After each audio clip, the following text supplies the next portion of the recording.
ಚುನಾವಣಾ ರಾಜಕೀಯಕ್ಕೆ ಮಾಜಿ ಸಚಿವ ರಾಮದಾಸ್ ನಿವೃತ್ತಿ ಕೊಡ್ತಾರಾ? ಆ ನಿಟ್ಟಿನಲ್ಲಿ ಒಂದು ಸುದ್ದಿ ಹರಿದಾಡ್ತಾ ಇದೆ. ಎಲ್ಲರೂ ಕೂಡ ನನ್ನ ರಾಜಕೀಯ ಒಂದು ರಾಜಕೀಯದಲ್ಲಿ ಇರಬೇಕು, ಸಕ್ರಿಯ ರಾಜಕೀಯದಲ್ಲಿ ಇರಬೇಕು ಅಂತಾರೆ. ಆದರೆ ನನಗೆ ಚುನಾವಣೆ ರಾಜಕಾರಣ ಸಾಕಾಗಿದೆ. ಇನ್ನು ಮುಂದೆ ಚುನಾವಣಾ ರಾಜಕಾರಣ ಮಾಡೋದಿಲ್ಲ, ಪರಿಸರ ಉಳಿಸುವ ಸಮಾಜ ಸೇವೆ ಮಾಡ್ತೀನಿ.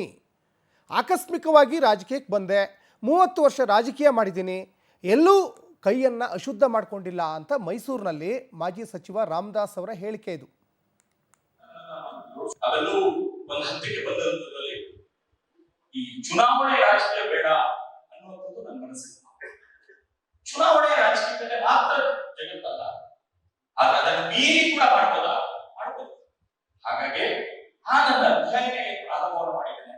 ಆದಷ್ಟು ಬೇಕಾದ ಕಾರ್ಯ ಅಂದ್ರೆ ಇಡೀ ರಾಜ್ಯಕ್ಕೆ, ಸಮಾಜಕ್ಕೆ ಉಪಯೋಗ ಆಗುವ ರೀತಿಯಲ್ಲಿ ನಮ್ಮನ್ನ ನಾವು ಲೈಫ್ ಟೈಮ್ ಅಚೀವ್ಮೆಂಟ್ ಅಂತ ಹೇಳಿ ಜೋಡಿಸಬಹುದು. ಆ ದೃಷ್ಟಿಯಿಂದ ನನ್ನನ್ನು ನಾನು ಜೋಡಿಸುವಂತ ಕೆಲಸವನ್ನ ಖಂಡಿತ ಮಾಡ್ತೇನೆ.